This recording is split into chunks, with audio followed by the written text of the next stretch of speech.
Season 1 for Black Ops 6 just dropped, and with it became the Black Ops 6 Warzone integration, bringing in a brand new map called Area 99 that's themed around Nuketown. And one of the most important things when you guys are looking at a new map is going to be your landing spots, especially if one ranked is coming around the corner. So today we'll be looking at the best landing spots for Area 99. Our first location that we'll be taking a look at is the bunker. A lot of you guys probably are familiar with this location if you have ran this map, or maybe you're not and this is the first time you're hearing of it. But this is one you're gonna want to get familiar with. The bunker is one of the most low-key areas on the map, as it's just a little entrance, but what it actually is a connector to tunnels that completely go underground the entire area of the map, and it gives you guys access to easy rotation, which is why I have it on this list. It also is really good for getting a lot of loot. If you guys are looking for loot and not necessarily kills, this is a good spot to do it. But if you want to go to get those kills, I'm sure you'll probably get them going for the door, as I did when I initially landed there. Is going to be someone who landed there before I did. But if you can get those first couple kills out of the way, you probably won't run into too many more people unless you start exploring some of the other tunnels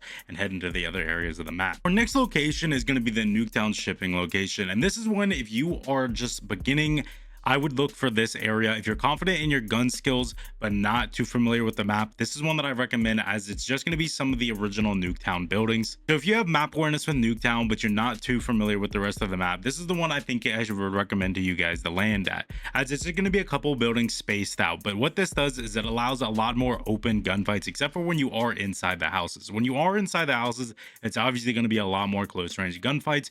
But if you're not looking for that, you could just sit out and just kind of look out and play a little bit more slower. The loot over here isn't great, as you only have a couple buildings to look through, but what it does give you guys is, when you're first looking, a nice comfortable area to land to that you're familiar with, and sometimes that can give you guys an advantage. The next location is Pods, which is one of my personal favorites on here, as I have the most success when I do land here. It's a location that you guys cannot miss. It's 4 yellow housing units, I believe that's what they're supposed to be, and honestly I really like them. I drop at the red one if I'm able to, and this is nice for fast-paced gameplay. There's always going to be a bunch of other people here landing, and if I run quads, there's 4 different pods, and me and all my buddies, we just land at a different pod until we can take it over.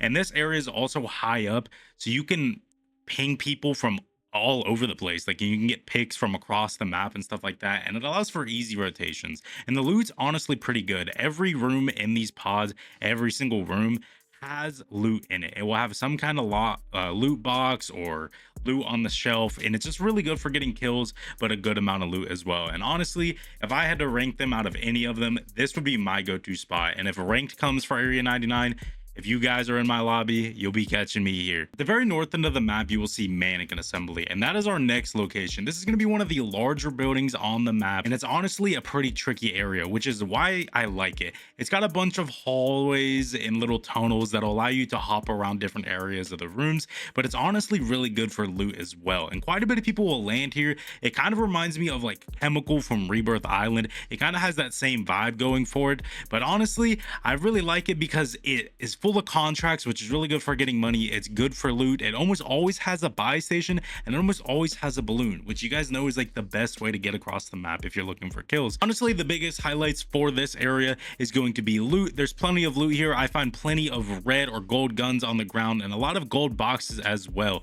And then another highlight for this is going to be your rotations, and it's going to come with a decent amount of kills as well. If you're just looking for, you know, a mediocre experience and looking for none of those sweaty lobbies or sweaty areas, but still looking for a good amount of loot, I would say this is probably the spot for you while you're starting to get more comfortable with the game. Our last location is clearly going to be Reactor, which is in the center of it all. It's an absolute mess, but what I will say about this location, it is one of the locations you're going to come across every single game. There's either going to be somebody up here, or you're gonna have to rotate inside of it or on top of it for some reason. So honestly, in my opinion, it's better to just get it out of the way sometimes. And when you do it early in the game, you can allow for free kills. And what I mean by that is there's gonna be people landing in all over the place, and if you get an assault rifle or a sniper and you're good with those kind of guns, you can get free kills all the time just by shooting them out of the sky. A lot of the times you just get ignored when you go up there. You might have the occasional person, but if you just keep moving up there or move to the opposite side,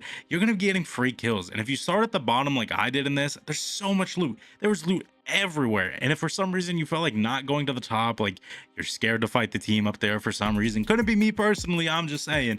But I mean, if that's the case, there's so many more opportunities to rotate and get to other areas of the map when you are here. But there is a lot of loot here. Like they stacked so much loot here, and I think it is because it's the middle. It's kind of got like that Hunger Games vibe going on, where like they all run to the middle and they have to grab all the loot. I think that's kind of what's going on here. And honestly, I think it's just better to just get this out of the way. If you guys can land here and just go absolutely crazy, you will have the map control that you would never dream of, because everyone's gonna have to come through this area of the map, like I said. So if you are the team that's holding it, get it over with, control the game, and honestly, it should allow you guys to get some wins under your belt. That'll do it for all of my Area 99 landing spots as season 1 has just began. If there are anything that you guys think I missed and you do recommend it, let me know in the comments below. And if you guys would be interested in seeing me give more advice live, go ahead and check out the description on this video. My Twitch is listed there. We are affiliated and we are grinding. But anyways, I will catch you guys next time. We have more videos coming about Warzone, and yeah, I'll catch you guys next time.